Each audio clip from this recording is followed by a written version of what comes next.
17 سفر المظفر اور بات کریں گے اپنے پیارے نبی صلی اللہ علیہ وآلہ وسلم کی، جو کر رہے ہیں آپ صلی اللہ علیہ وآلہ وسلم سے خواتین اسلام سے۔ تو میری شہزادیوں، آپ بھی سن لیجئے کہ ایک شخص نبی صلی اللہ علیہ وآلہ وسلم سے دریافت کیا کہ رشتہ داروں میں میرے حسن سلوک کا سب سے زیادہ مستحق کون ہے؟ آپ صلی اللہ علیہ وسلم نے فرمایا تمہاری والدہ۔ سائل نے دوبارہ پوچھا، آپ صلی اللہ علیہ وسلم نے فرمایا تمہاری والدہ۔ اس نے تیسری مرتبہ دریافت کیا، آپ نے فرمایا تمہاری والدہ۔ پھر چوتھی مرتبہ دریافت کیا تو آپ نے فرمایا تمہارا والد۔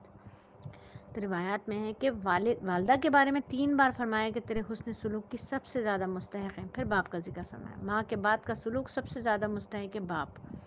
پھر فرمایا کہ باپ کے بعد رشتہ دار جو سب سے زیادہ قریب ہوں اس کے ساتھ حسن سلوک کرو، قریب تر رشتہ والے کے بعد جو دوسرے رشتہ دار ہیں سب سے زیادہ قریب ہوں اس کے ساتھ حسن سلوک کرو۔ تو میری بیٹیوں، رحم کے رشتے کون سے ہیں؟ وہ جو اماں بابا کے ملاپ سے پیدا ہوئے یعنی آپ کے بہن بھائی، اور جو آپ کے دادا دادی کے ملاپ سے پیدا ہوئے یعنی آپ کے پھپھا چچا وغیرہ، پھپھی اور چچا وغیرہ، اور وہ جو آپ کے نانا نانی کے ملاپ سے پیدا ہوئے یعنی آپ کے خالہ ماموں وغیرہ۔ یہ 6 رشتے جو ہیں یہ رحم کے رشتے ہیں، ٹھیک ہے؟ تو ان کے ساتھ رحم کا معاملہ کرنا ہے، ان کی برائیوں کو درگزر کرنا ہے۔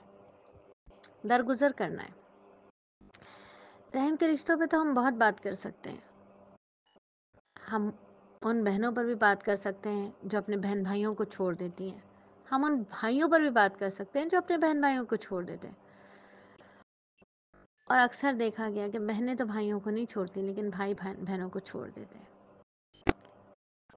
پھر ایک پوسٹ آتی ہے بڑی زبردستی کہ اگر ہر عورت جو ہے وہ اپنی بچی جو ہے وہ اپنے ماں باپ کو سنبھال لے تو پھر کوئی بھی ہر عورت اگر اپنے ماں باپ کو سنبھال لے، ہر بیٹی، تو کوئی ماں باپ جو ہے وہ اولڈ ایج ہاؤس میں نہیں جائیں گے۔ تو بیٹی کیوں سنبھالے بھائی؟ بیٹا سنبھالے گا نا۔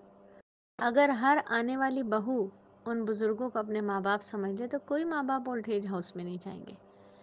اور ہر شادی شدہ بہن، ہر شادی شدہ نند اگر اپنے میکے اس نیت سے آئے کہ وہ اپنے والدین کی خدمت کرنے کے لیے جا رہی ہے تو کسی بھابھی کو وہ بری نہیں لگے گی۔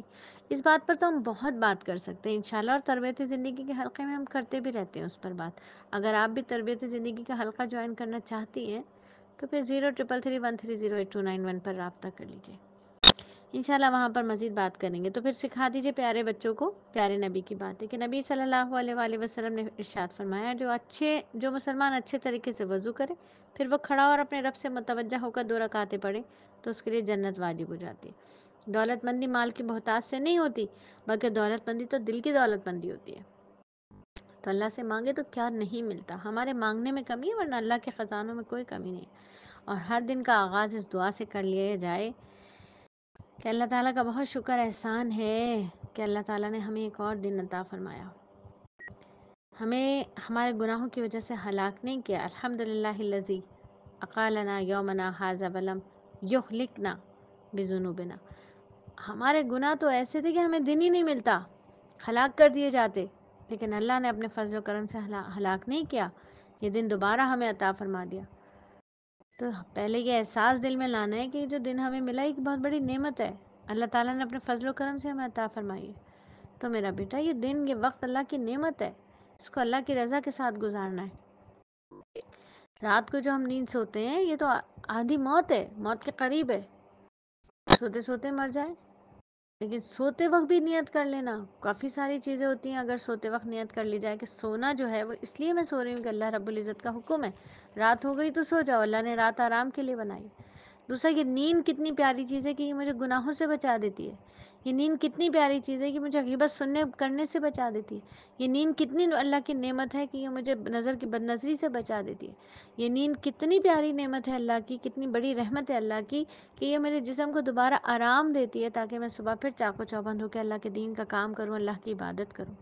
اللہ کا احسان کہ اللہ نے نئی زندگی عطا فرمائی۔ اللہ ہمارے ہر نئے دن کو خیر و برکت والا بنا دیجئے۔ ام المومنین ام عائشہ کے حجرے کی شان بیان کر لیتے ہیں۔ 4 مہینے ہونے والے بیت اللہ کی زیارت کو، 3 مہینے تو ہو ہی چکے ہیں نا روضہ رسول کی حاضری کو، تو پھر ایک دفعہ ان کی شان، روضہ حجرے کی شان بیان کرتے ہیں تو کیا پتہ اللہ رب العزت کو محبت آ جائے، رحم آ جائے ہم پر اور ہمیں اللہ تعالیٰ اپنے دربار کی زیارت عطا فرما دے۔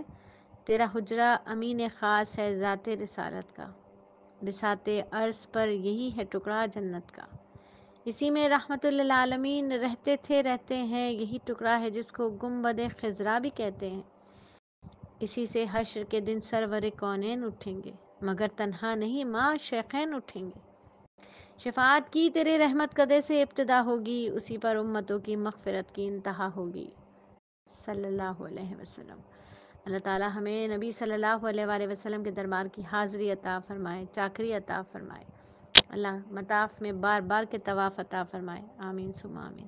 اور میری بیٹیوں، ضرورت سے زائد سامان جمع کرنے کی کبھی حوث نہ کرنا، تیز بارش ہو رہی ہے ہمارے یہاں اس وقت۔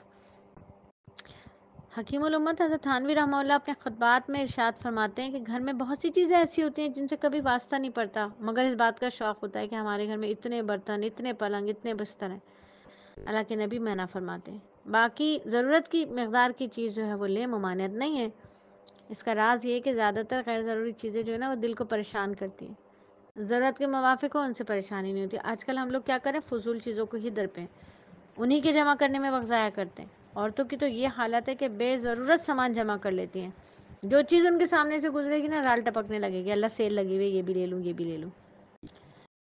ایک عورت نے خود اقرار کیا کہ ہم تو جہنم ہیں، جیسے اس کا پیٹ نہیں بھرے گا اہل من مزید کیا اور زائد کہتا رہے گا، ایسے ہمارا پیٹ بھی حل من مزید یہی کہتا رہے گا نا، لیکن ہمارا پیٹ بھی ان چیزوں سے نہیں بھرتا۔ نبی صلی اللہ علیہ وسلم بڑے نماغ سے منع فرماتے ہیں، غیر ضروری چیزوں میں دل اٹکا ہوا ہے، ہماری جو حالت ہے نا، ہماری واقعی جان بھی مرتے وقت سامان میں اٹکی رہتی ہے، بڑی مشکل سے جان نکلتی ہے، خصوصاً عورتوں کی۔